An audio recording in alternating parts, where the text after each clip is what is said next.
Olá, pessoal, tudo bom? Estão me escutando? Massa. E,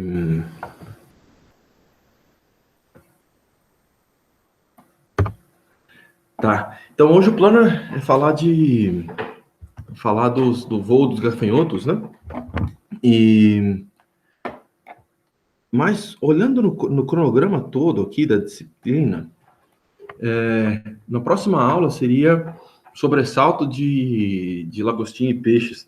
Que isso aqui é bem mais simples, é um processamento bem mais simples, é um circuito bem mais simples, bem parecido com aquele de escape de Xenopus, né, que a gente viu na aula passada.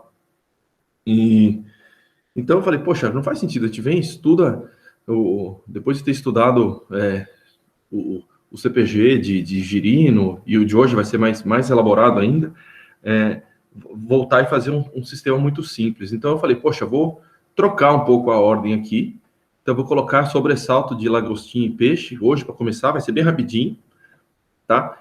Depois a gente fala do voo do gafanhoto, e na quinta-feira eu vou falar sobre mosquitos, tá? É um projeto que eu estou querendo, tô começando a organizar, talvez eu faça alguma coisa com mosquito, talvez converse com o pessoal, colabore com o pessoal que já trabalha. Então, talvez eu tenha umas coisas interessantes ali, que já começa a parte de processamento sensorial. E, enfim, então, hoje, então, vamos falar sobre sobressalto de lagostim e peixe, e depois a gente vai. Isso vai ser bem rapidinho, e depois a gente vai para a parte do voo do gafanhoto. Beleza? E então vamos lá. Primeiro, o que é sobressalto, né? Então, todos nós fazemos sobressaltos, né? Então, ao escutar um som alto, tal, a gente tem uma resposta motora bem clara, né? Essa resposta pode ser dada por tátil, pode ser vestibular, pode ser uma série de outros estímulos. Em ratos, em humanos, a gente pode fazer por avaliação motora de mão, tronco, né? Movimento da cabeça, talvez, até mexendo um pouco, ou piscada de olho, né? Mas no ratinho, o jeito mais fácil é olhar, fazer uma medida de pressão, né? Na, na plataforminha que ele fica colocado, e você vê quando você dá um estímulo inesperado, ele tem essa resposta de dar esse pulinho aí, esse sobressalto, né? E isso é muito interessante para o pessoal da clínica, né? Tem muita gente, tem respostas, tem doenças que são de alta, que geram respostas de sobressalto exageradas, assim como é interesse de neuro geral, né? Então você consegue avaliar por medidas de sobressalto, avaliar processos de habituação, sensibilização, inibição por pré-pulso, né? Tem até a Cris, né? A Cris e a Tati trabalham com inibição pré-pulso, usam isso como técnica para estudo do sistema nervoso. E, enfim, é uma resposta altamente modulada, né? E que tem essas várias entradas, né? Então, entrada tátil, né? Então pode ser entrada, como eu tinha falado, nos cílios dos olhos, pode ser acústica, pode ser vestibular. Então, uma criança, quando está caindo, quando está acelerando, né? Você pode ter, e se você tem ativação desses sistemas que ativam um neurônio de controle, que é um neurônio gigante, que faz uma resposta super rápida, tá? Esse neurônio está na ponte, né? E que gera um reflexo ativando motoneurônios que ativam músculos na cabeça, no pescoço, né? Então você tem esse padrão de resposta associado a sobressalto, né? Baixar a orelha, baixar a cabeça, e fazer uma flexão com o tronco, né?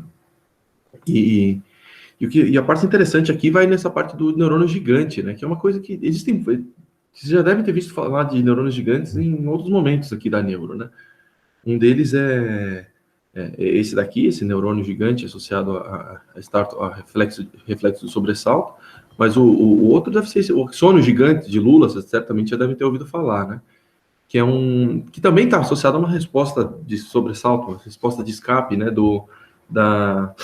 na lula, né? Então, que quando é dado o estímulo, você tem um estímulo visual, um estímulo tátil, na lula, ela gera um potencial de ação que se propaga muito rapidamente para a parte posterior do corpo, né? E o animal tem essa resposta, tem uma contração do músculo gigante e o animal consegue fugir, né? Então essa é a ideia. Então você consegue ativar muitos músculos muito rápido, tudo sincronicamente, com muita sincronia, né? Então gerar uma resposta bastante vigorosa, né? Isso foi super importante depois para o estudo de como do estudo do potencial de ação, entender. Você tem um neurônio gigante, você consegue colocar eletrodos dentro, você consegue fazer manipulação de meio, é fácil de manipular, né? Então, isso foi...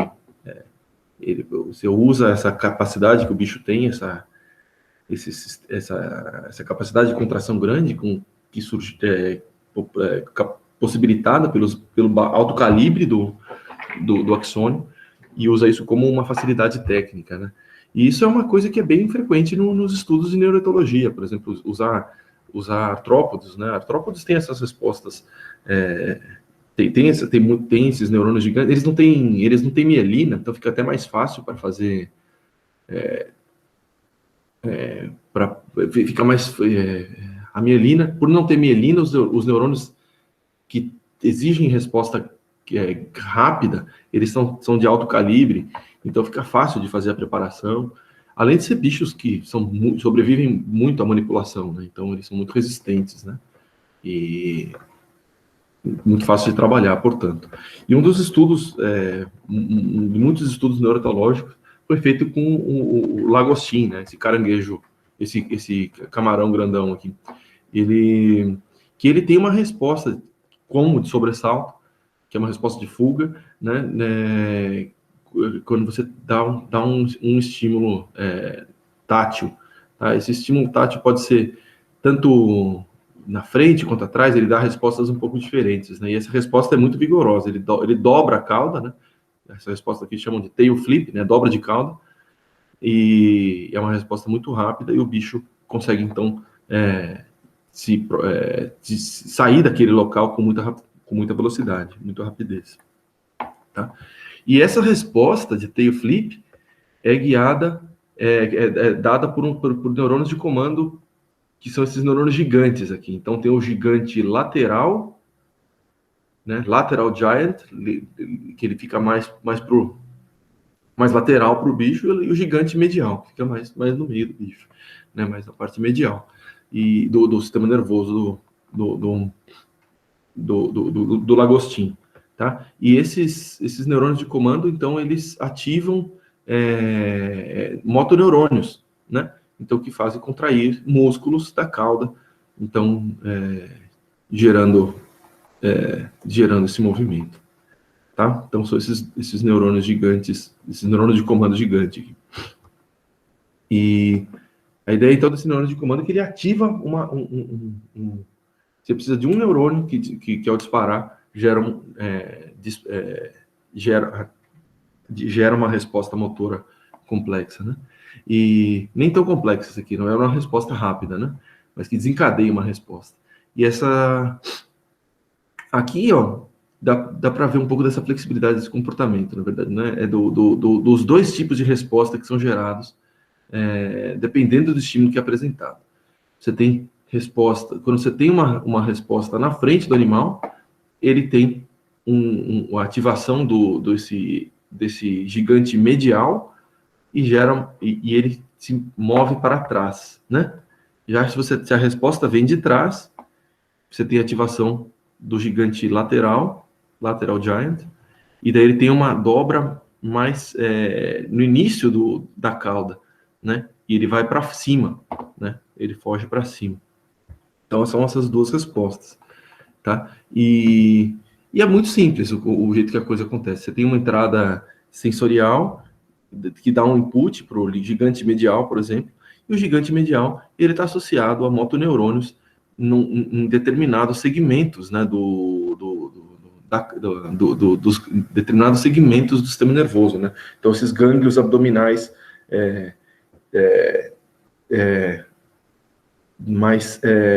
abdominais, certo? Então, só gânglios abdominais são ativados pela resposta de entrada no gigante medial, né? Então, se você tem só respostas de motoneurônios mediais, de notoneurônios abdominais, você tem uma contração, uma flexão da cauda mais para a parte posterior do animal, né? Então, gerando essa resposta de nadar para trás, né? Já a resposta do estímulo, quando o estímulo vem por trás, né, você ativa esse gigante lateral e você ativa tanto os primeiros neurônios, os primeiros motoneurônios que controlam músculos abdominais, mas também motoneurônios que controlam músculos torácicos, tá? Então, a resposta se dá numa outra porção, ativando outro conjunto de músculos, gerando uma outra resposta motora, tá?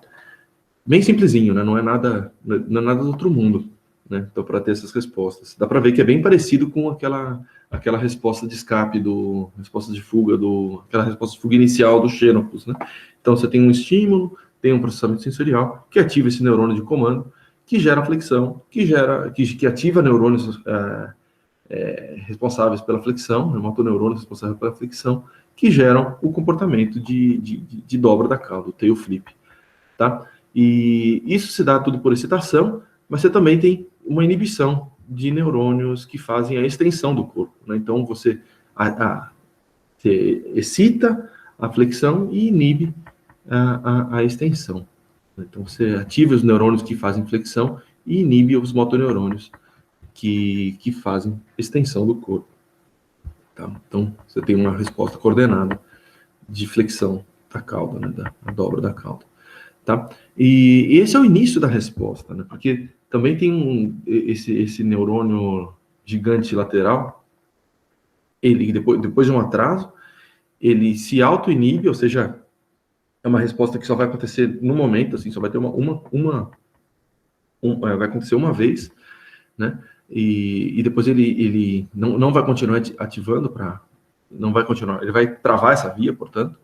Ele também inibe o processamento sensorial e inibe a flexão, né? Então, é uma coisa que vai acontecer só num instante mesmo, né? Vai ser uma resposta bem rápida que para logo em seguida, tá? E a própria movimentação gera um feedback sensorial que faz o bicho voltar para a posição inicial, ou seja, excitando a extensão do corpo. Então, ele se dobra e depois volta para a posição inicial.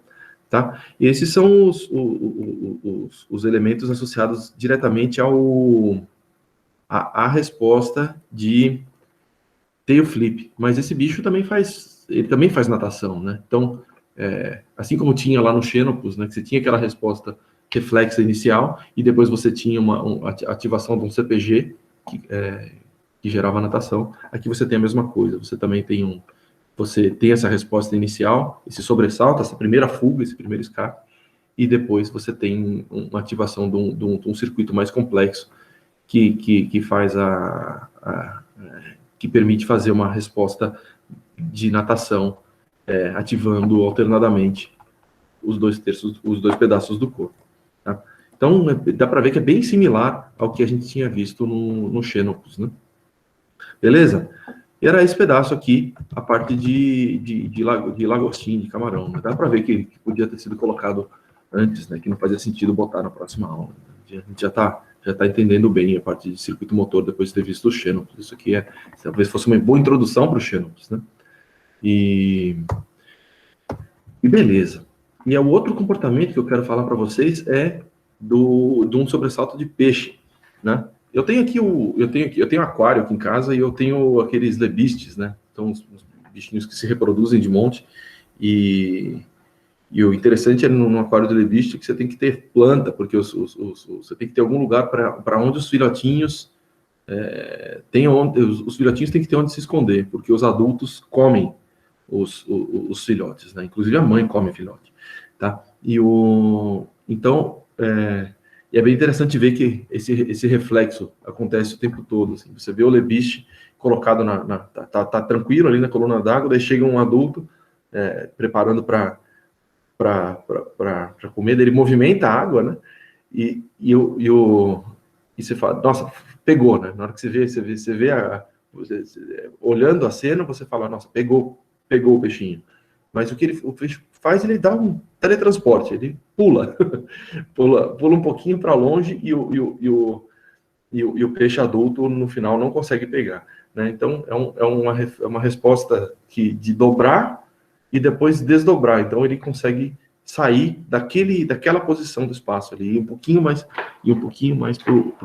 para distante, ou seja, consegue fugir de um ataque do adulto, né? E eu tenho um vídeo aqui que é bem legalzinho sobre essas respostas, né? Essa resposta de escape do peixe, né? E isso aqui foi colocado com uma gota d'água, né?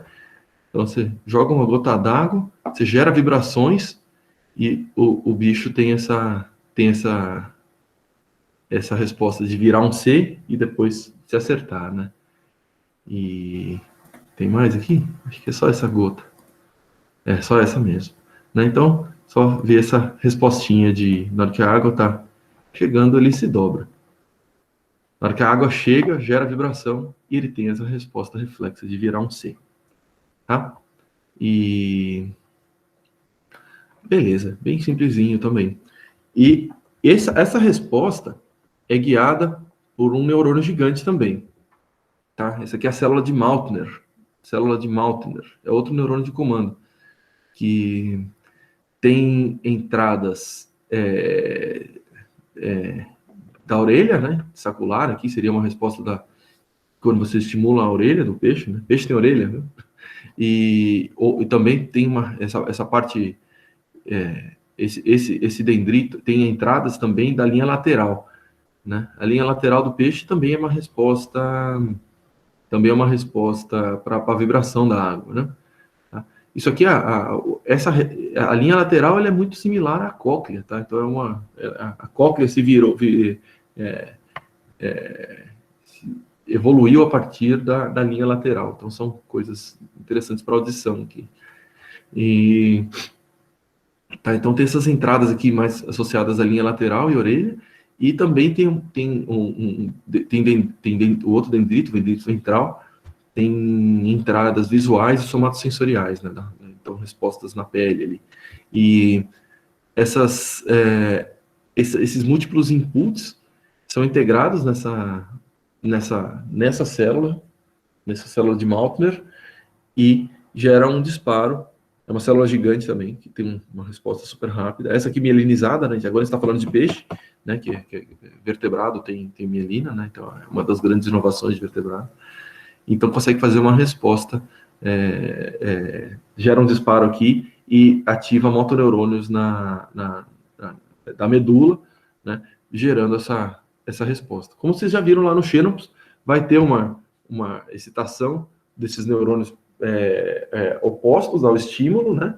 Então, se o estímulo foi dado na direita, você vai... se o estímulo foi dado na esquerda, você ativa a célula de Mautner da célula da esquerda, que gera contração no músculo da direita e relaxamento no músculo da esquerda, certo? Eles estão gerando esse formato em si, tá? Então, esses são neurônios aqui que estão na cabeça, então estão acho que aqui é ponte já, aqui é na ponte do peixe, né, do cérebro do peixe, gerando gerando uma ativação dos motoneurônios, né, da medula, que fazem essa contração de um lado e relaxamento do outro, tá? E esse aqui é o jeito que foi feito esse experimento, né? Então, que foi colocado um falante na água, né? Que gera uma resposta. Então, você sabe exatamente o momento que acontece o estímulo. Então, dá um clique aqui, e você consegue ver a dinâmica temporal dessa resposta. Então, aqui tem sensores, tanto para tanto para músculo, tá? Quanto aqui e também tem uma na célula de Maltner, né? Então aqui você tem a resposta completa. Então você dá o estímulo, depois você tem uma resposta dessa célula de Maltner. Você vê como é rápido isso, né? Então ao redor de 8 milissegundos você já tem essa resposta. Você tem esse disparo na célula de Maltner que gera a contração muscular 2 milissegundos depois, né? Então para quem está vendo o Lebist lá, ele se teletransportou mesmo, né? O peixinho, ele saiu de um lugar para o outro muito rápido, né? Muito rápido. Nem consegue perceber essa movimentação detalhada aí, né? Então, ele só sai de um lado, sai de um lugar e vai para o outro. Tanto que aquele vídeo que vocês viram todo estava em slow motion, né? Super devagarzinho, para conseguir enxergar o movimento completo. Tá? Então, ele se ativa essa célula de Maltner. Primeira coisa que você tem é essa flexão do corpo, né? Do lado oposto, né? De onde veio o estímulo. E logo depois disso você já tem o retorno, né? Então, a cauda volta para a posição inicial e o animal retorna à posição original. Tá? E o que você tem nessa célula de Maltner? Você faz um PET nessa célula, coloca uma micropipeta no dendrito dessa célula de Maltner, que é a célula grandona, né? Então dá para fazer isso com certa facilidade. Você vê que a resposta tem dois componentes, um componente alfa super rápido e um componente beta bem mais prolongado, tá? E isso porque aqui, por exemplo, é a resposta que vem os estímulos que vêm da orelha, né? Você tem o quê? Você tem uma sinapse eletroquímica, né? Então, você tem um primeiro passo que é por uma gap junction, ou seja, a corrente elétrica, a mudança a despolarização é gerada no Maltner pela própria conexão entre as células, tá? E então não mediado por nada químico, não mediado por neurotransmissores, sem vesículas, sem nada disso. Então você tem essa resposta super rápida, tá? E depois disso você tem esse componente duradouro que é dado por liberação de glutamato, tá? Então você gera despolarização via receptor de AMPA e NMDA. E então você consegue gerar esse padrão complexo aqui de potencial de membrana nos dendritos do Maltner, né?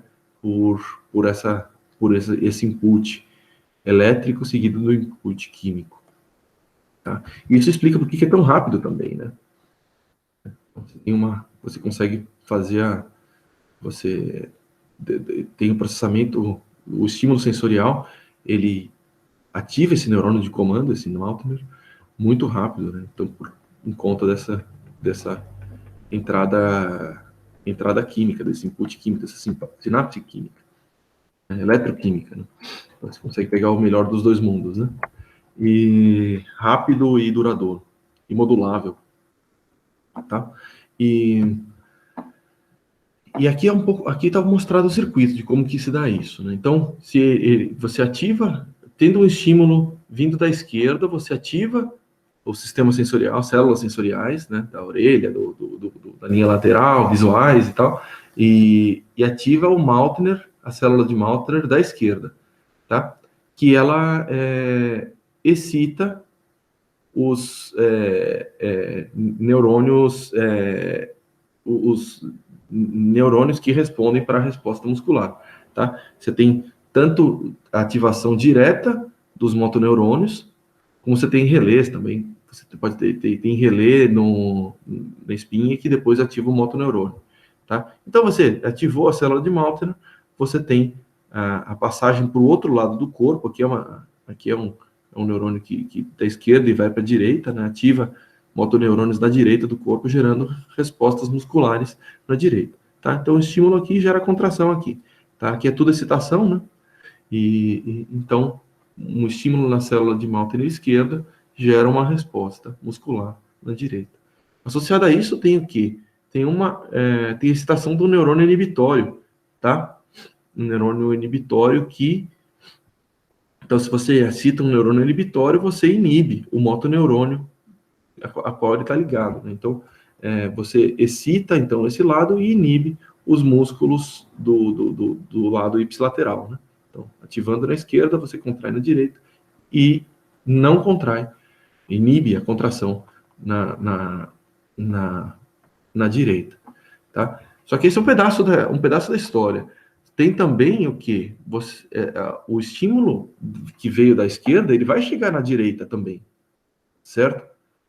Mas a resposta tem que ser coordenada só pro lado que veio antes, né? Ele chegou primeiro na esquerda, então tem a contração na direita. Então, um estímulo que chegou na esquerda, ele tá aqui nesse outro esquema, né? Ele também vai ativar relés cranianos, né? Ou então na medula, na parte mais cranial, que vai o quê? Ativar um neurônio que inibe o Mautner direito. Ou seja, quando você tem uma entrada da esquerda, você tem uma excitação das respostas da esquerda, das respostas da direita, do músculos da direita, mas também tem uma inibição do Mautner, da célula de Mautner da direita, tá? E essa inibição se dá tanto no soma, né, quanto aqui no cap, né? Aqui esse axon cap. Então você consegue, a inibição se dá também aqui na base onde o axônio se liga ao soma, né? Ou seja, você consegue bloquear a resposta do Mautner direito em dois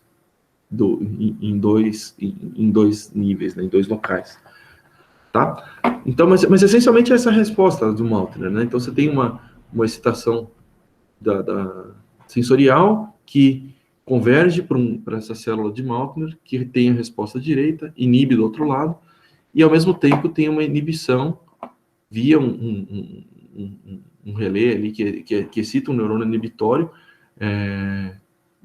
que inibe o Mautner do lado direito. Ou seja, ele só vai ter uma resposta de sobressalto para o lado... quando você dá um estímulo na esquerda, ele vai ter a resposta de sobressalto, essa dobrada em C, virada para o lado direito, mas não vai fazer a outra resposta, né? E consegue fazer o teletransporte e não ser pego pelo predador dele, né? Consegue fugir. Esse é o grande ganho dessa resposta, tá? E dá para ver o paralelo claro, né, tanto com o circuito que a gente já tinha visto no Xenopus, quanto com o circuito que a gente está vendo agora nos mamíferos, né? Então, só de ativar um neurônio gigante que ativa motoneurônios na espinha, na medula, tá? E aí, tá feito a parte essencial de respostas, mas eu queria mostrar uma outra historinha aqui, porque isso aqui esse esquema aqui é um pedaço do esquema completo, né? Isso aqui foi mostrado nesse livro do Siller, né? Que é de neuroetologia da predação e escape, que tem vários capítulos já no Google, na nossa pasta do Google Classroom, né? E a figura completa inclui um outro animal, não só o peixe, inclui essa cobra aqui, tá? É uma cobra que ela tem uns tentáculos, né? Tanto que tem esse nome aqui, que é uma cobra comedora de peixe que tem esses tentáculos no rosto, né? E aquele vídeo que eu mostrei, eu mostrei mais do final, mas eu quero mostrar ele do início agora. Tá? Eu vou subir esse vídeo aqui para vocês, porque quando faz a projeção aqui, ele fica super ruim, né? Né? Isso aqui é em real time. Olha só como é que é uma cobra que tem essa resposta em real time. E olha só quão rápido é essa parada, né? Ela engole o peixe muito rápido, tá? E ela usa essa resposta reflexa do peixe no seu comportamento predatório, tá? E aqui tá tudo em real time, mas agora ele vai passar esses 3 clipes em velocidade baixa, né? E o que essa cobra faz uma vez que o peixe vai para lá, ela faz um movimento com a cauda gerando essa resposta em C, e ela já dá o bote no local aonde o peixe vai, conforme vai fazer essa resposta. Sacou? Então ela faz o movimento com a cauda, que faz o bicho fazer a resposta em direção à boca dela, e ela já direciona e engole o peixe na hora, né? Então essa... Aqui dá para ver bem, ó. Né? Super legal esse vídeo, depois vocês podem olhar aí, tem vários frames aí, vários peixinhos sendo predados pela cobra com tentáculo no rosto aí, né? Você tem tentáculo na... E ela tem toda uma resposta interessante. Então, essa é a figura completa, né? Eu tinha recortado só esse pedaço. Então, você tem a resposta de reflexo, de escape, mas, só que um predador, como é uma resposta muito preservada ali, tem até o predador que usa essa resposta, a resposta do outro bicho como estratégia de predação, né? Então, tá aí mostrado uma coevolução interessante entre peixe e cobra, tá? E depois a gente poderia olhar também como que é a resposta disso na cobra, mas isso aqui é só um priming de como que poderia dar, como se dão essas respostas, a integração aqui no teto óptico. Isso aqui vão ser cenas dos próximos capítulos, né? A gente vai ver resposta, a gente vai ver teto óptico e integração multimodal e controle motor quando a gente começar a falar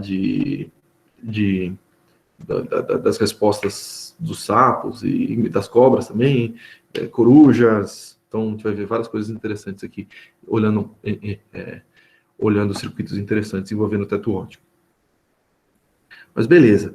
E esse era o primeiro passo, né, dessa aula aqui. Você viu como fica fácil, né? Em 30 minutos a gente passou por essas respostas de sobressalto, né, que são muito parecidas com o que a gente tinha visto antes no Xenopus, né, aquela resposta de escape do Xenopus, aquele reflexo inicial. Tá? E agora a gente vai passar para a segunda parte, que é do voo dos gafanhotos, né, que era o tema original da aula de hoje. Tá? A gente já tinha falado dos gafanhotos porque eles são daqueles sistema modelo que foram estudados, em que foram descritos os CPGs, né? Então, o voo de gafanhoto foi um desses trabalhos importantes para entender que existiria um controle rítmico, circuitos neurais produzindo respostas rítmicas, produzindo um padrão rítmico que controlava respostas motoras rítmicas, né? E tá aqui a gente vai dar uma olhada nesse exemplo aqui, super importante, né, na etologia, que é o dos gafanhotos, tá? E só lembrando, né, que inseto voa, inseto dominou tanto a Terra, todo quanto é lado tem inseto, muito por causa do voo, né? E esse voo é dado por movimento rítmico de alternância de músculos, né? Então aqui só tá mostrando um gifzinho aqui mostrando esse batimento de asa com alternância de músculos que fazem essa alavanca e permitem fazer o batimento das asas, né?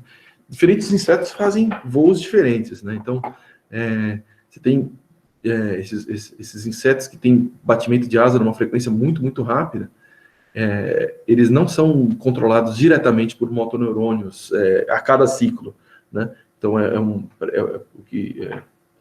você tem uma resposta do motoneurônio que inicia uma contração muscular e isso gera estiramento, né, estiramento do músculo, que faz ativar o músculo oposto, e associado a isso também tem a elasticidade do exoesqueleto, né, então consegue, você com ativação do músculo junto com a elasticidade do exoesqueleto, você consegue gerar respostas de batimento de asa muito rápido, né, que acontece em mosca, abelha, besouro, por exemplo, mosquito. Mas aqui a gente vai dar uma olhada em num outro estilo de voo, né, que é o do gafanhoto, também de libélula e mariposa, que eles são ativados a cada ciclo por disparo de motoneurônio, né? Então, é bem interessante para ver CPG, né? Se é um negócio que só dá um disparo e fica girando só músculo, ativando músculo, né? Esse aqui é mais interessante para avaliar a parte neural, né? Então, o gafanhoto, ele tem motoneurônios que são ativados por um CPG, tá? E o que é interessante também, que eu acho que é a parte mais legal dessa aula, são esses múltiplos sensores para conseguir regular a atividade desses motoneurônios. Então, como corrigir um voo, né? O voo é uma coisa complexa, você não pode só ligar um CPG e sair voando, não é só isso, você tem que corrigir para vento, corrigir para a forma que está dando esse voo, se está virando para um lado, está girando, se está indo para cima, se está indo para baixo, né? E isso é particularmente importante para gafanhoto, porque eles fazem esses voos gigantes, né?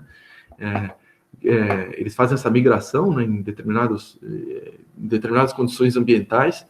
Os gafanhotos eles decidem migrar e eles fazem isso em grupo, né? Eles têm esse comportamento gregário e eles se movem grandes distâncias, né?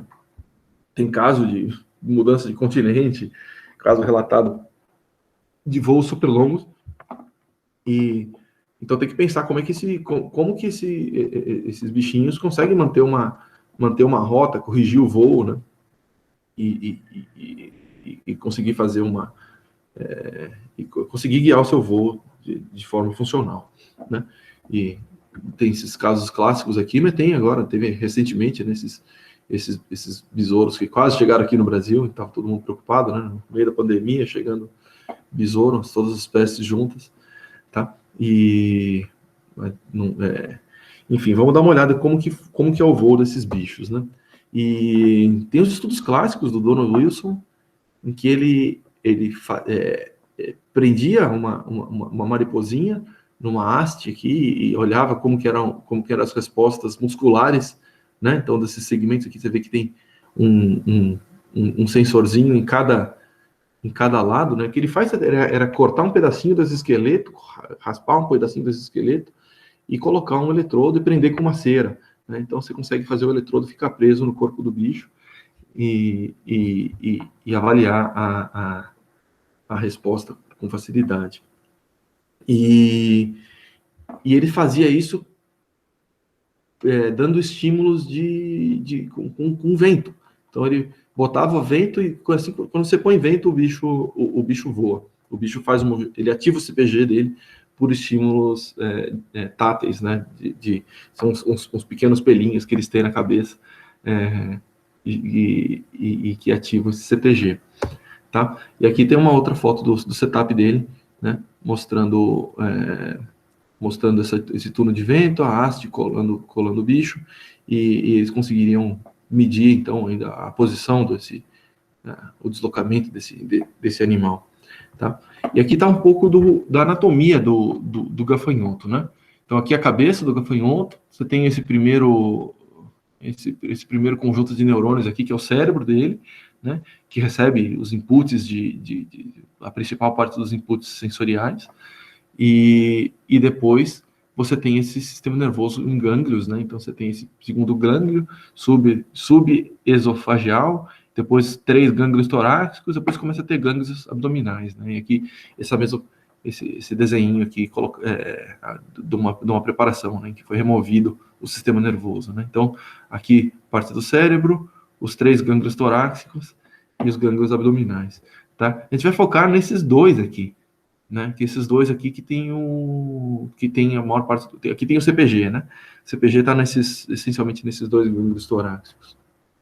E só que as entradas vêm de uma parte mais frontal, né? Então seria a partir de estímulos visuais, estímulos táteis, que eles teriam ativação desse CPG torácico.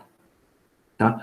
E o que dá para ver também aqui são os músculos, né? Então você vê que tem músculo tanto no sentido longitudinal do bicho, né? Então esses músculos eles contraem e permitem dar uma direcionada quando eles contraem, eles deformam o exoesqueleto do gafanhoto e permitem então fazer uma viradinha da asa mais para baixo, então consegue controlar um pouco de direção, né? Consegue controlar a direção a partir desse direção no sentido sobe e desce, né?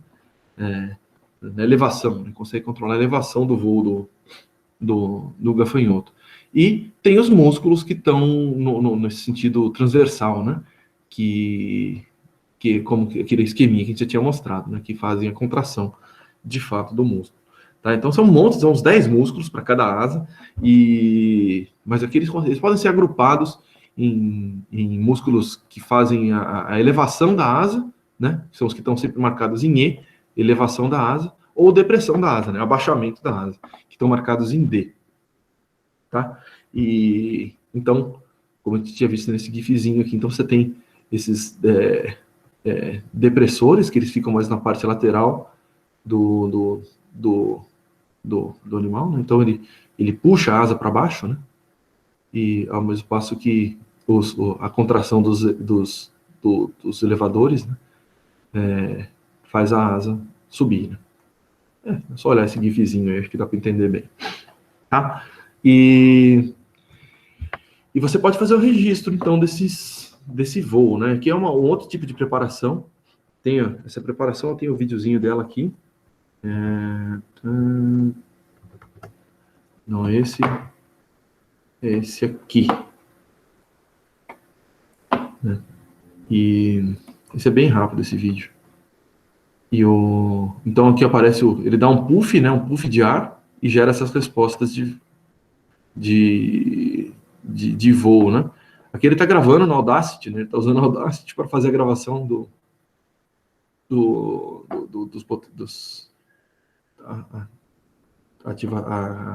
fazendo o registro dos músculos desse animal. Então ele colocou aqui 2 fiozinhos, né? Então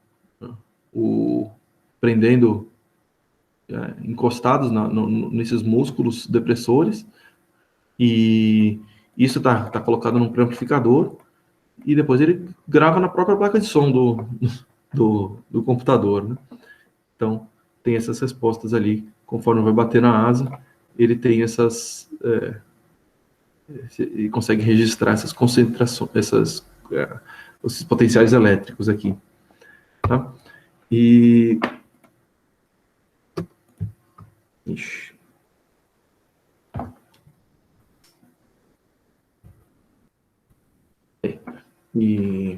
Então daí você fazendo aqui, a gente tinha sido o registro do depressor, mas você pode fazer o registro dos dois ao mesmo tempo, né? Então você tem a contração dos músculos elevadores e depressores. É bem parecido com aquele voo, com a natação do Xenopus, né? A gente tá retomando aqui num outro. Tem os bichos que nadam, tem os bichos que voam. Você contrai os músculos e usando a lógica parecida, né? E aqui a gente está vendo, é meio repeteco dos circuitos que a gente tinha visto no Xenopus. Tá? Só que aqui é um circuito mais complicado, tá? E o do Xenopus tem aqueles grupos celulares bem resolvidinho, tá bem simples. Aqui você tem cerca de 80 tipos celulares, fazendo mais de 100 interneurônios ali para controlar isso daqui, tá? Então é bem mais difícil de entender todos os aspectos desse circuito, mesmo porque ele exige muito mais modulação, né? E aqui aqui são a contração aqui são as atividades dos motoneurônios, né? Associado com elevação e depressão, que tem as respostas alternadas, tá? E tem também aqui a atividade do interneurônio, né? Então esses interneurônios eles são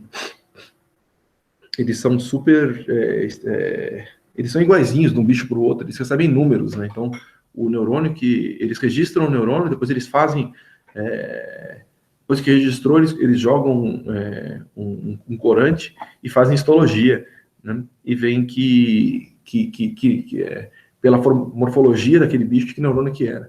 Aí tem uma morfologia específica, que é esse neurônio 501, né? E que ele é diferente dos motoneurônios, que disparam 2, 3 spikes por ciclo, né?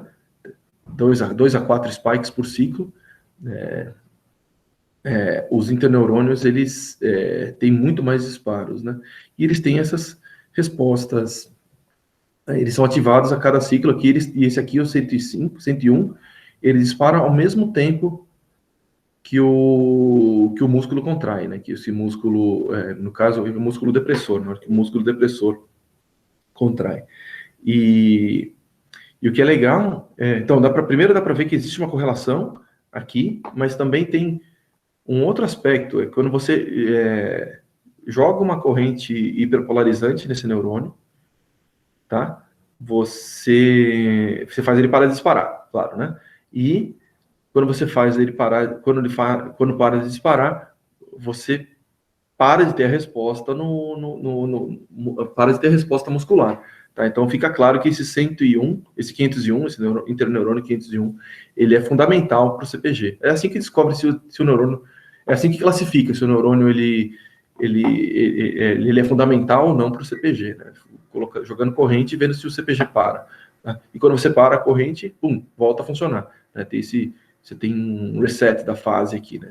A fase, o disparo atrasou, mas assim que parou de jogar correntes hiperpolarizante, o CPG volta a funcionar.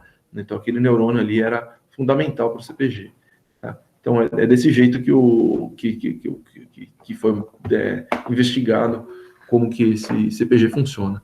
Isso é legal dos insetos ali, que você vê que é um neurônio que faz uma coisa, outro neurônio que faz outra coisa. Né? Você tem neurônios dedicados para resolver é um neurônio para resolver aquilo, né? Então fica muito fácil de você achar os correlatos entre o comportamento e a atividade neural. Né? Então isso é muito legal de inseto, que tem vários neurônios que têm essas atividades dedicadas. Tá? Então aqui então a gente falou dos motoneurônios que elevam a asa, os motoneurônios que fazem a depressão da asa, né? Descer a asa, e esse interneurônio que parece que está no meio do caminho ali, importante para fazer o padrão, né? O padrão do CPG. O padrão de resposta repetitiva, né? Rítmica. E aqui está esse neurônio 501, né? 501, ele está no... Eu falei que tinham tem dois segmentos que são importantes, né? Dois segmentos torácicos, dois gânglios torácicos que são importantes para o CPG do tórax. O 501 é um que está nesse terceiro segmento. Esse aqui é o segundo segmento, esse aqui é o terceiro. Esse aqui é o segundo gânglio, esse aqui é o terceiro gânglio, né? Então, o 501 é esse neurônio que está no terceiro gânglio, né? E você vê como que quão complexo é a rede dendrítica dele e como que e ele interage, dá para ver que ele tem uma estrutura que sobrepõe muito a desse outro neurônio, que é o 301, que tem o corpo celular no segundo gânglio, né? E permite, ele se sobrepõe muito, né? Essas projeções desses neurônios. E a proposta que o autor fez, nisso aqui, nos 80, né? Foi que o neurônio 301 do segundo gânglio, ele ativaria o neurônio 501 com um atraso. Assim que você gera atividade desse daqui, você tem um atrasinho e daí você tem uma excitação do 501. E o 501, por outra vez, quando ele dispara, ele inibe a resposta do 301. Então essa seria a estrutura básica do CPG, né? E o 301, então, ele disparando um pouquinho antes do depressor, do motoneurônio depressor, e o 501 que ele está ativando ao mesmo tempo, como você tinha visto aqui, né? O 501 está ativando ao mesmo tempo da atividade do depressor, dos motoneurônios e dos músculos depressores. Tá? E temos aqui o CPG simplão do tórax, mas depois isso foi avançado, né? Então, como falaram, tem um monte de interneurônio ali, mas conseguiram montar um circuito básico, né? Já funcional. Colocando esses conjuntos de neurônios, joga isso num simulador simulador neural, você já consegue gerar a resposta rítmica. Então, parece que isso aqui é suficiente já para fazer a atividade do CPG. Então, você tem muito mais neurônios lá, mas só com isso aqui já daria, né? E aqui vamos olhar como que é esse circuito, como que ele está funcionando inteiro, né? Para gerar padrão no motoneurônio de elevação e disparo também no motoneurônio para depressão da asa. Tá? Então, aqui são os motoneurônios, né? O D e o E. E aqui é a parte sensorial, né? Então, você tem esse... quando você coloca vento no bicho, você tem ativação desse neurônio, que seria uma parte mais sensorial, né? Desse circuito, tá? Mas aqui dentro já dos interneurônios torácicos, tá? Então você teria um input sensorial vindo da cabeça e quando você coloca vento, tá? Então, de alguma forma, então você pode só fazer só fez o corte aqui, né? Colocou o vento e já ativou o neurônio torácico. Mas é claro que tem uma entrada que vem da cabeça, tá? A gente vai ver mais para frente. Tá? Então, com essa resposta, com esse estímulo, você excita esse neurônio 206, que ativa esse outro neurônio 504, que ativa os dois lados do circuito, tanto o lado que tem excitação quanto o lado que tem inibição. Tá? Ele ativa diretamente o lado que tem... ele ativa... Eu falei errado aqui, né? Então, que ativa tanto o lado que tem elevação quanto depressão da asa. Tá? Então, quando você ativa esse 504, você faz uma ativação direta do motoneurônio que faz elevação. Tá? Então, conseguimos gerar disparo aqui, colocando vento, já gerou disparo nessa elevação aqui, após 2 sinapses, tá? E, por outro lado, você tem um axônio aqui, ele se separa, bifurca, e ativa também um outro neurônio, 301. O 301 estava na nossa historinha lá, né? 301 era aquele neurônio que disparava logo antes do motoneurônio depressor, tá? E é o que está colocado aqui, né? Ó, então, esse 301, após logo tem um atrasinho, e logo depois desse atrasinho, você tem a ativação do motoneurônio depressor, tá? Então, primeiro ativa aqui, daí esse mesmo input sensorial ativa um outro lado dessa via, desse circuito, que gera a depressão da asa, abaixamento da asa depois de um atraso, tá? Só que esse 301, ao mesmo tempo, ele faz o quê? Ele inibe uma inibição, né? Ele inibe uma inibição, certo? Que é o 501. Se inibe a inibição, é como se estivesse ativando, né? O 501. É o que tinha colocado aqui, né? Então, esse atraso que eles tinham colocado, que tinha sido proposto no artigo original, no final é um atraso sináptico, né? De duas sinapses inibitórias aqui. Né? Então, o 301 inibe o 511, que era o neurônio que inibia o 501, tá? Então, no final, quando você olha macroscopicamente, olhando de longe o circuito, você só vê a ativação do 301, gera uma excitação do 501, só que com atraso, tá? Então, tá aí mostrado como dá para colocar atraso, né? Atraso você pode botar colocando neurônios, por exemplo. É uma forma de incluir atrasos num circuito, tá? E esse 501, ele era um outro interneurônio que inibia o 301, tá lá aquela inibição que a gente já tinha falado. Ele também tem uma inibição naquela entrada, naquele neurônio que faz parte do CPG, a parte do CPG que tem a parte de entrada sensorial. Então, ele inibe também a resposta desse, ou seja, ele está parando essa parte da elevação. Ou seja, o 501, enquanto tem esse lado que está excitando, certo? O 501, ele está fazendo uma inibição a partir da atividade do ciclo anterior, certo? Então, no ciclo N aqui, você tem vento gerando excitação. No ciclo N-1, certo? Você teve a excitação do 301, que inibiu a inibição e gerou a inibição aqui na elevação. Então, com isso você consegue gerar esses ritmos, né? Você tem tanto a parte de excitação quanto a parte de inibição chegando em momentos alternados, né? E a mesma coisa acontece aqui, né? O 301, ele, ele, ao mesmo tempo que ele excita a depressão após um atraso, ele inibe muito mais rápido, tá? Então, na hora que ele gera essa inibição aqui, porque imaginar que na hora que está chegando o vento, ele já gera a resposta de excitação, né? Aqui no motoneurônio de elevação. Mas, ao mesmo tempo, ele gera o quê? Uma inibição do motoneurônio depressor, tá? Então, essa entrada aqui gera excitação aqui e inibição aqui ao mesmo tempo. Não, mas eu tô falando besteira. Eu tô falando besteira, porque aqui tem uma inibição da inibição. Isso aqui com atraso também. Tá? Aqui também com atraso, né? Inibição da inibição. Tá? Então, o 301 inibe o inibidor. Eu tinha falei uma bobagem aqui. Então, ele excita aqui também, né?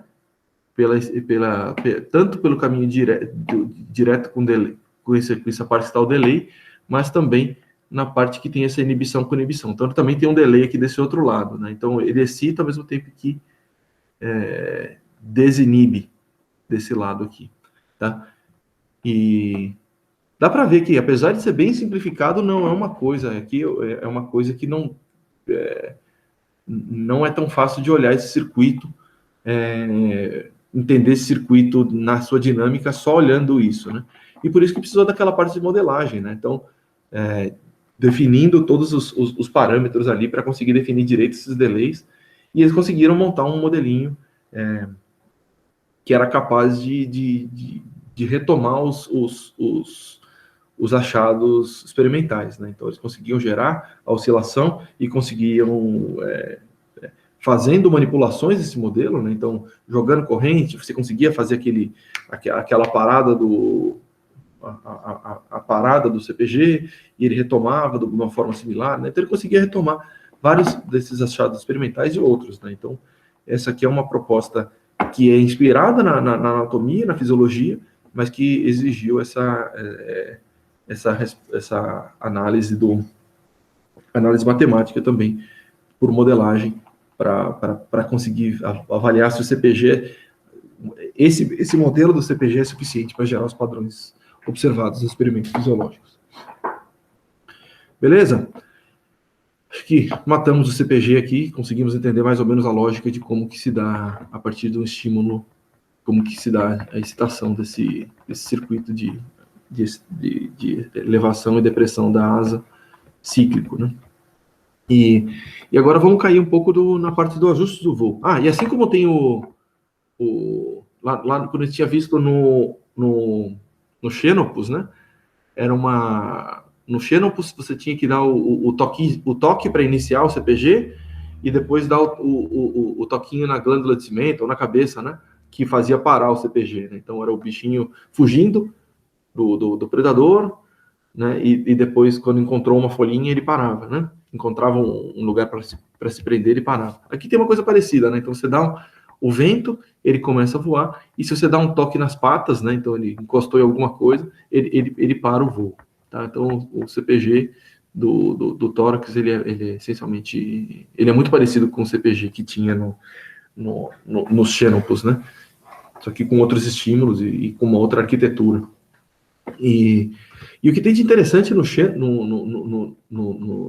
nos gafanhotos aqui é a parte do ajuste, né? Como faz, não para ligar ou desligar o CPG só, mas como faz para modular essa resposta do CPG e a atividade nos motoneurônios, né? E existem receptores para fazer propriocepção na própria asa, então conseguindo avaliar o quanto que aquela asa está se distendendo, né? Então imaginar que uma asa ela pode estar com mais, dependendo da direção do vento, ela pode estar se distendendo menos e por próprio vento segurando a asa, né? Mais, né? Atrapalhando a elevação e atrapalhando a depressão, né?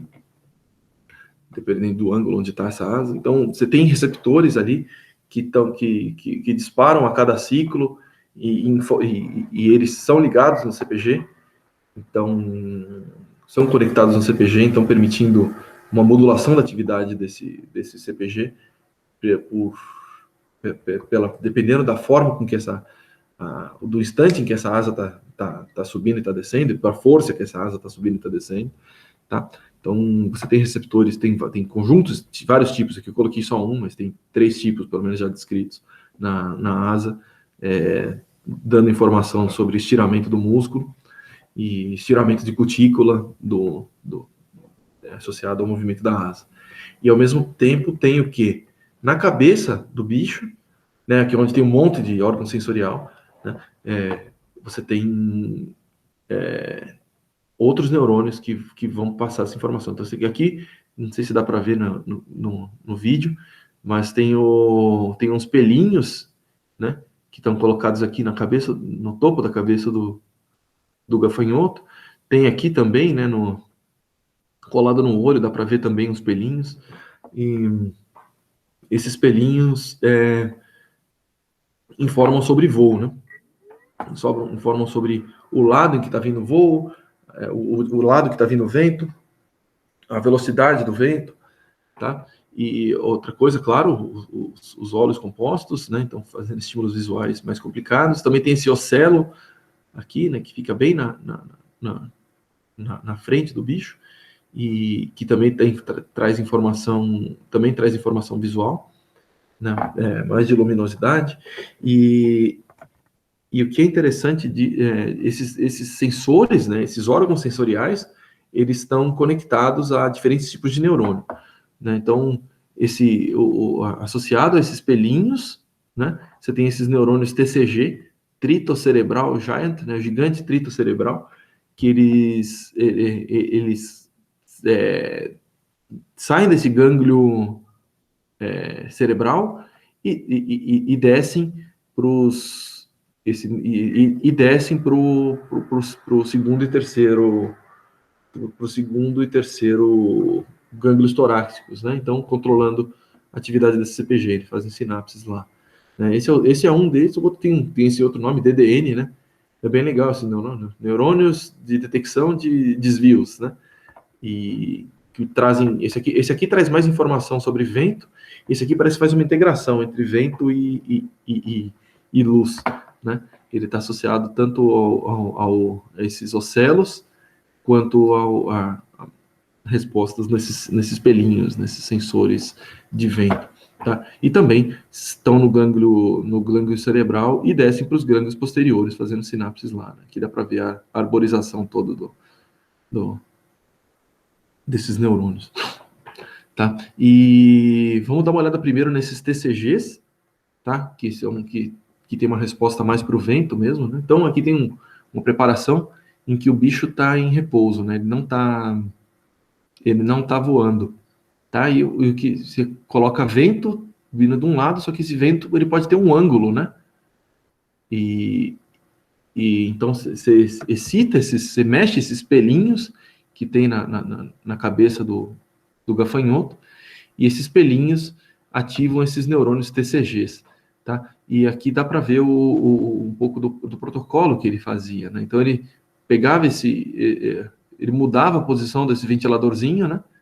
E dependendo da posição do ventiladorzinho, você tinha disparos do TCG, ou da esquerda, ou da direita, ou da esquerda, né? Então você tem duas células, 2 TCGs aí, né? São 2 neurônios que estão recebendo esse input tátil, né?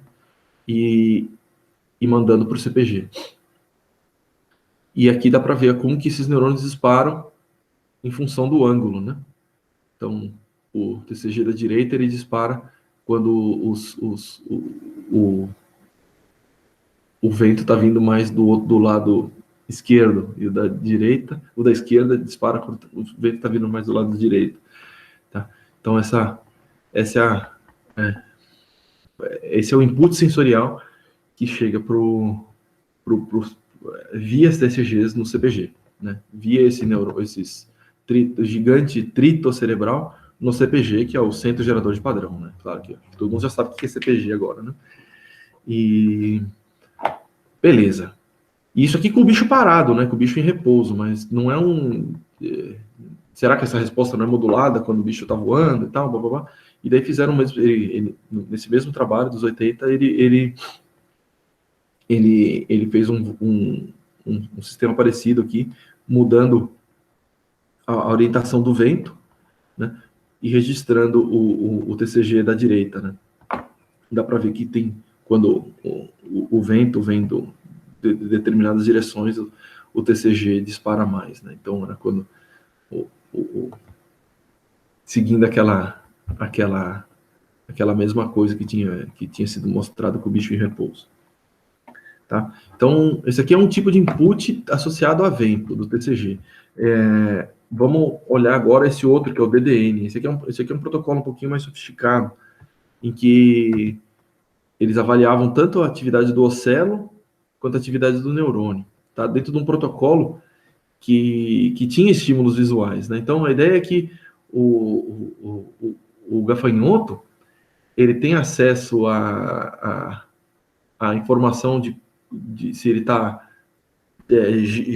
se ele girou em relação ao azimuth, comparando a parte escura com a parte clara do campo visual dele, né? Então, se ele está voando retinho assim, ele vai ter escuro embaixo e claro em cima, né? E é isso que ele manipulava nesse setup nesse setup, em que ele podia girar um padrão claro-escuro, tá? E ao mesmo tempo que fazia os registros com o bicho paradinho ali, né?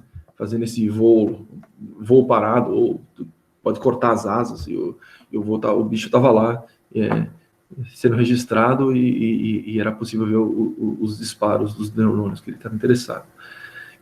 E então ele consegue ver tanto essa parte de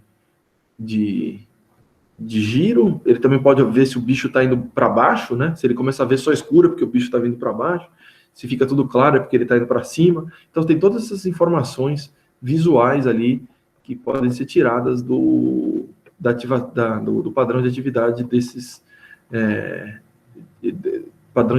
desses DDNs, né? Que tem 3 tipos de DDN, um mais medial, o outro aqui mais, tem 3 tipos de neurônio descrito relacionado à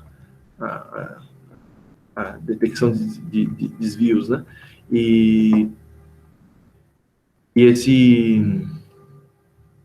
aqui está colocado como que esse neurônio dispara quando é colocado apenas rotação dessa superfície semisférica aqui, né? Quando ele faz essa rotação, dependendo do grau de rotação, você tem disparo desses DDNs. Tá? E o que é legal também é que, além de trazer informação sobre rotação, esses neurônios trazem informação sobre vento também. Eles integram informação de rotação mais vento. Então, você vê que aqui é a mesma célula que tinha sido registrada aqui, nessa parte de rotação, por exemplo, você vê aqui que é o mesmo ângulo quase, né? Você vê que a atividade desse neurônio muda quando ele coloca vento. Tá? Então, é uma coisa que já integra tanto a direção do vento quanto essa informação de rotação que veio de contraste. Tá? E tudo isso migrando para os CPGs. Né? Então, aqui é um esqueminha mostrando primeiro aquele primeiro pedaço, né, do CPG torácico, ativando os motoneurônios, que daí faz a resposta muscular, gerando movimento, né? Então, esse é o CPG, aquela parte inicial da explicação, tá? Só que isso tem influência tanto dos proprioceptores na asa, né? Como a gente tinha falado, mudando a atividade desse CPG, tá? Mas isso também, por gerar movimento, esse movimento expressivo faz alterações, você tem o vento, tem o estímulo visual que são muito gerados, em boa parte gerados pelo próprio movimento do animal, né? Que então o estímulo visual e o vento estimulam órgãos sensoriais que ativam esses DDNs e CTGs, né? Então tendo essas respostas desses neurônios sensoriais, ativando esses órgãos sensoriais, você tem ativação desses neurônios cerebrais, né, que se projetam para o CPG de volta, alterando a atividade desse CPG. Tá? Então, isso mostrando como esse CPG consegue ter uma resposta funcional, mesmo quando você exige uma resposta que exige ser corrigida, né, a todo instante para manter a funcionalidade do voo, né? Então, para manter a direção, independente de onde vem o vento, de como que está corrigindo a direção que esse gafanhoto está voando. E é isso aí. Pronto. Talvez eu tenha falado meio rápido. Eu achei que ia ser uma aula longa, acho que eu comecei a falar rápido demais. Mas o bom de Google, de YouTube, é que você consegue colocar velocidade baixa e escutar várias vezes a mesma coisa e prestar atenção no circuito várias vezes. Ou vocês podem tirar dúvidas aqui, né? Então, sobre esses dois temas que a gente falou. Primeiro, essa parte de sobressalto, né? Essas respostas de escape, que tem esse circuito mais simplificado. E depois, por último, essa última de controle motor, esse último item de controle motor puro que a gente vai falar no nosso curso, que é sobre o voo do gafanhoto, né? Então, respondendo para esses estímulos sensoriais captados na cabeça, essencialmente. Beleza? Esse é o conteúdo da aula de hoje. E dúvidas? Muito rápido, falo tudo de novo. Bom, então daí a gente vai para as questõezinhas. De novo, tem aqui o resumo reflexivo, né, de escrever um parágrafo falando o que pensou enquanto via isso. E depois 3 questõezinhas, né, sobre conservação dos reflexos, de sobressalto, escrevendo o que são CPGs e que problemas um CPG pode encontrar para sustentar a funcionalidade. Beleza? E é isso. Pode fazer uma pergunta, faça, Guilherme.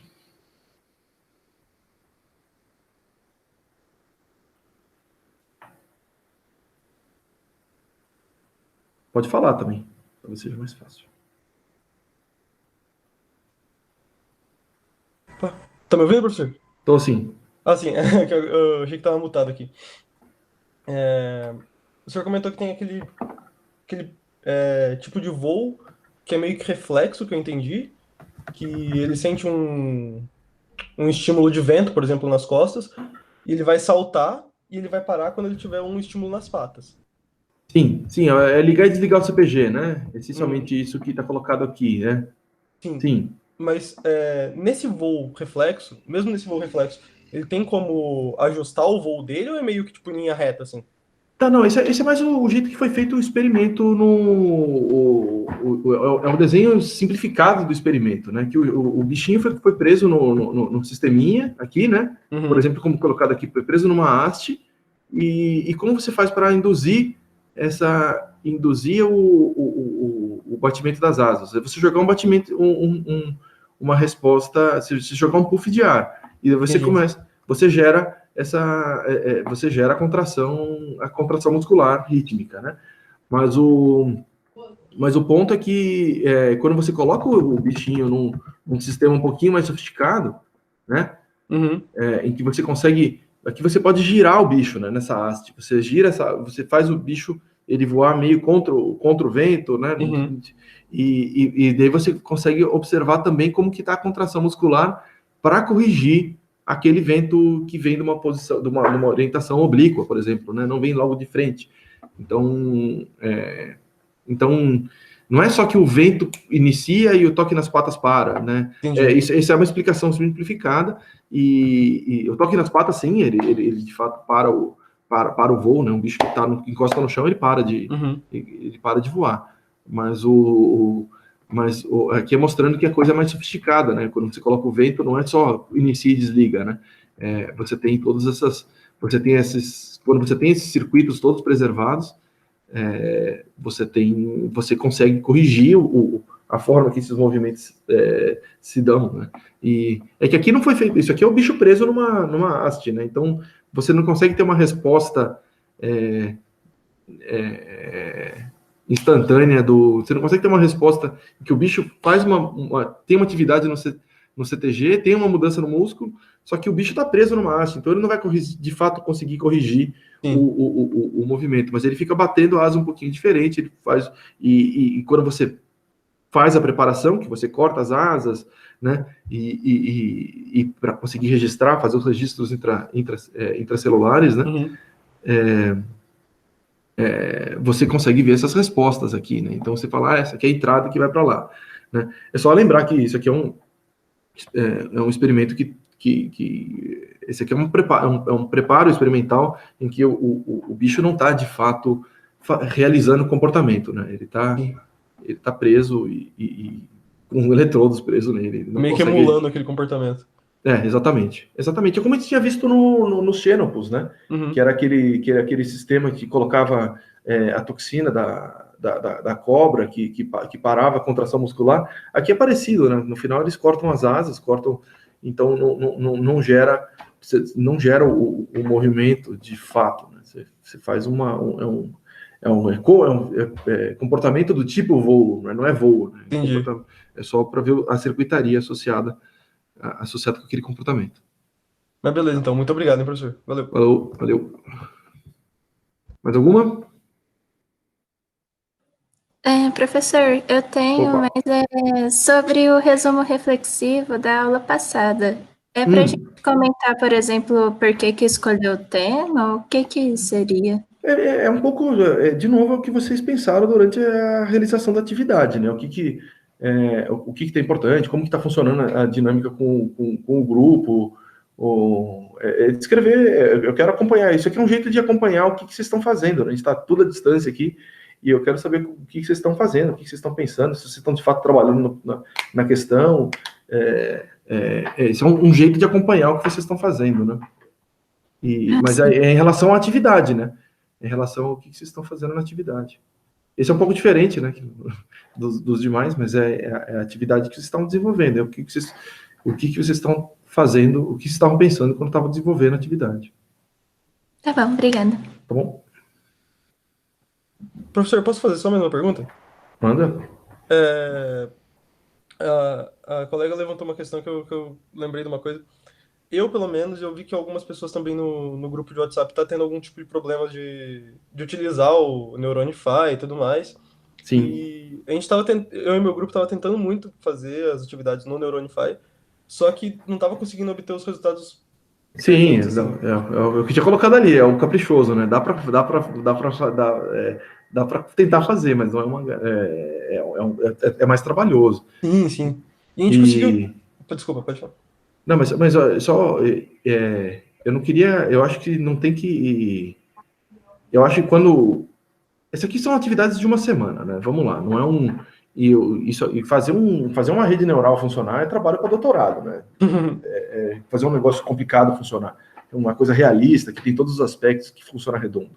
Então, fiquem tranquilos se não conseguiu fazer. Eu quero ver se está conseguindo entender a lógica, desenhou o circuito de um jeito que faz sentido, que reflete como a coisa funciona, entender um pouco a lógica, fazer explicações que permitem enxergar que a lógica está ali, mas fiquem tranquilos se não conseguiu fazer, não ficou perfeito, né? Porque é normal, né? Você está usando um simulador que é simplificado, né? Por exemplo, você não consegue colocar arquitetura de neurônio lá, né? E raios, olha só como é que são a arquitetura desses neurônios, né? Aqui, por exemplo,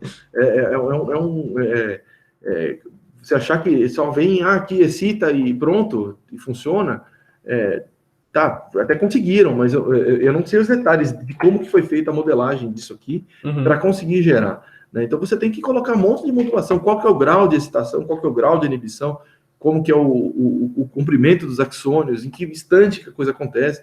Então, um modelo realista é muito mais trabalhoso para fazer e não espero que saia funcionando num modelo simplificado feito no Neuronify, que é um simulador dos mais simplificados, mais limitados que existem, né? Mas pelo menos dá para ver se está entendendo a lógica, né? Um excita, o outro inibe, tem um atraso e tal. Então, esse tipo de coisa básica dá para fazer no Neuronify, mas não é esperar que vai funcionar bonitinho o CPG, como foi explicado aqui, né? Falar é muito mais fácil do que botar para funcionar, né?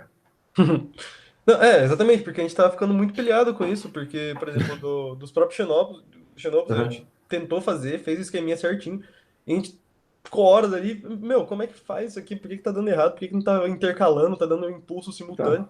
Mas é um E, aprendizado também, cara. sim, com Não fica. certeza.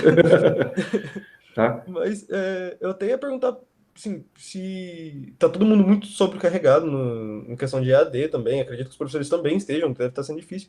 Sim. Mas se tivesse alguma possibilidade do senhor fazer, sei lá, só um tutorialzinho simples para postar no YouTube, assim, talvez uma coisinha rapidinha, assim, só para dar um auxílio ali. Cara, o que eu sei fazer é aquilo lá que eu mostrei rapidinho ali, de você conseguir puxar o. Eu posso mostrar agora o que eu sei fazer no Neuronify. E, e, mas mas que é essencialmente o tutorial deles aqui, né? Você consegue colocar neurônios excitatórios, tá? Tem até esse adaptativo aqui, eu não sei, qual que é a diferença. Esse aqui é um leak, tá? Esse aqui deve ter mais parâmetros, tá? Então você consegue definir parâmetros do seu modelo, Uhum, tá? E o time constant, que é o quão rápido ele vai uhum, decair, depois quando ele recebe uma excitação, quanto tempo ele demora para decair. Então você consegue uhum, mudar, isso aqui você consegue mudar o peso da sinapse, né? Então você tem dois aspectos aqui nesse neurônio adaptatório, adaptativo. Então é uhum. bem simplificado. O leak neuron, o que ele tem aqui? Tem o período refratário, ou seja, na hora que você recebe o disparo, quanto tempo você demora para conseguir. Conduzir Na hora que ele. você deu um disparo, quanto tempo demora para conseguir gerar um outro disparo, né? Só pensando que esse neurônio aqui, ele não está, de fato, fazendo todo o Huxley, né? Ele não está fazendo Uhum, todo de sobre, abrindo canal de sódio, abrindo canal de potássio, ele não está fazendo todo o caminho ali. Ele só, putz, chegou naquele potencial, chegou naquela voltagem, eu considero que foi um spike. Né? uhum. E depois ele espera 2 milissegundos, Ele já- daí ele reseta no uhum, lugar, daí vai ter um potencial de reset, né? Que é onde que depois que deu o disparo, onde é que eu venho na mão e jogo qual que é o potencial dele, tá? Então uhum. isso aqui é conteúdo da neuroteórica, né? É uma outra disciplina Sim. ali. Eu estou dando só uma ideia de como que essas coisas funcionam, né?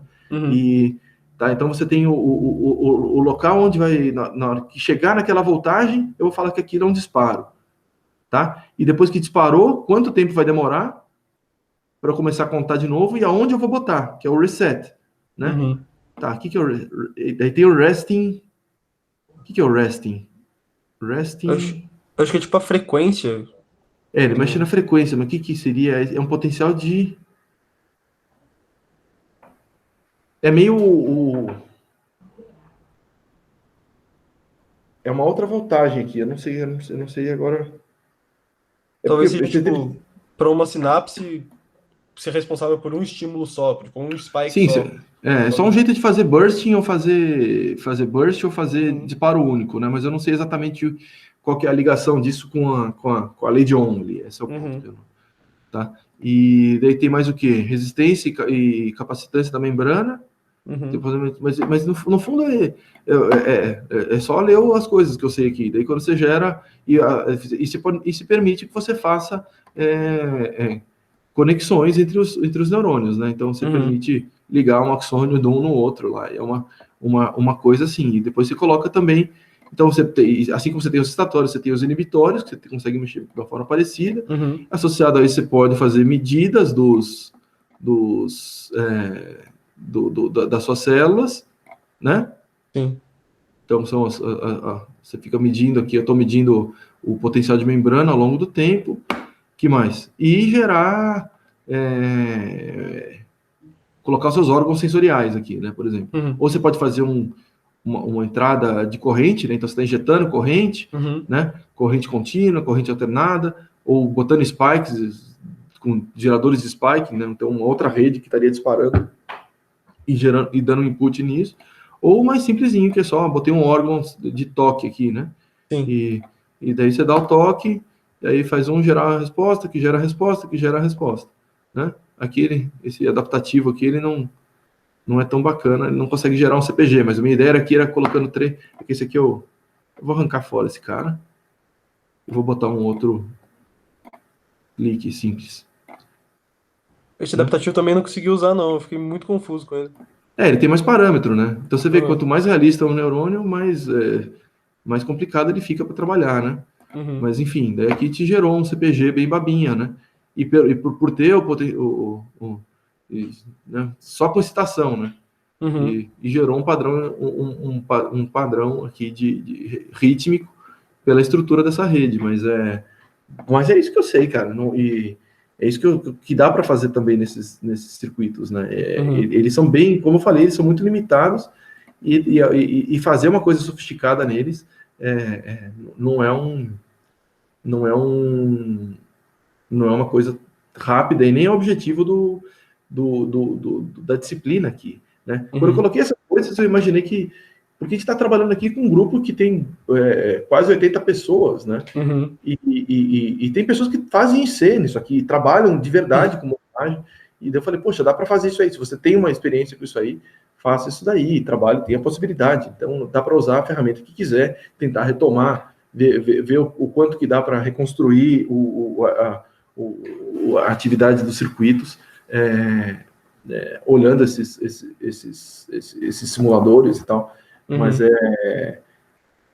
mas é só isso, não é o conteúdo da disciplina, não aqui é entender, usar o conhecimento que a gente tem de neurobásica para conseguir fazer bichos funcionarem. Então a gente sabe que a gente já viu sinapse, a gente já viu sinapse elétrica, sinapse química, já viu falar dos diferentes tipos de receptores, já viu falar das técnicas de estudo do sistema nervoso, e falou, poxa, como é que a gente coloca tudo isso junto para conseguir estudar os circuitos neurais de diferentes animais. Então, animais que provavelmente vocês nunca viram em outros momentos da graduação ali. Então, olhar como que é a dinâmica dos circuitos e como que você consegue olhar para esses bichos de uma forma neuroetológica, né? Vendo que, olha, ele faz esse comportamento, como que esse comportamento é guiado e qual que é o ganho adaptativo de ter esse comportamento.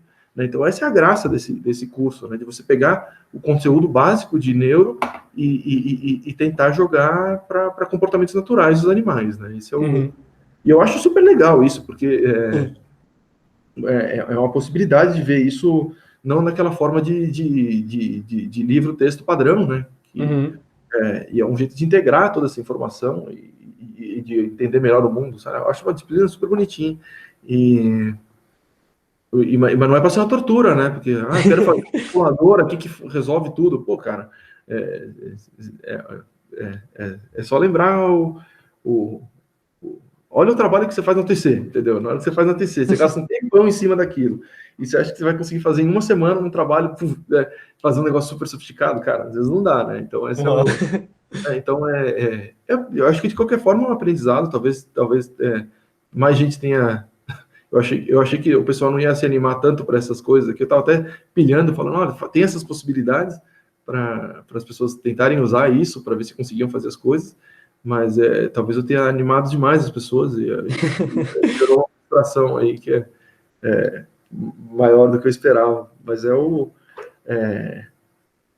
Mas é bom que pelo menos começa a dar valor para o trabalho dos caras que trabalham com modelagem. Por exemplo, ver que conseguir avaliar a suficiência de um circuito não é trivial, né? Uhum. Enfim, a neurociência é isso aí, pô, um trabalho difícil, um Sim. trabalho que tecnicamente complicado, que exige ter um monte de habilidades diferentes, e aqui a gente está colocando outras habilidades, né, de conseguir ver o bicho certo, que às vezes você está querendo resolver um problema, escolhe um bicho mais simples, escolhe um bicho que você tem mais acesso, você consegue manipular mais, Sim. né, e consegue descrever comportamentos interessantes e dinâmicas interessantes, né? E isso aí mostrou que historicamente funciona muito bem, né? Então, muita coisa foi descrita por neurotologia, por abordagem neurotológica, Uhum. né? E que isso tem uma importância grande no desenvolvimento das neurociências, né? E que muitas vezes a gente aprende neurociência sem ver o caminho, né? E esse aqui é um pouco do que eu tenho que trazer nessa disciplina, entender um pouco o caminho do estudo de neurociência e de entender, e de olhar o mundo, as maravilhas da biologia. Pode crer. Tá Mas, massa? beleza, tranquilo. Então, beleza. Então, fiquem tranquilos aí, essa disciplina aqui é para ser bacana, cara. Vai seguir pelos interesses aí. Tranquilo. Beleza? E tá sempre aberta a comunicação aí, se precisar de ajuda, mandem os e-mails, escrevam. Beleza. Uma coisa é usar também Beleza, os tranquilo. fóruns da própria disciplina, né? Que às vezes são perguntas que várias vezes eu fico postando coisas que pessoas estão conversando individualmente comigo, eu venho e coloco como um comentário que vai para o grupo todo. Então, vocês podem se comunicar usando os próprios fóruns da disciplina, né?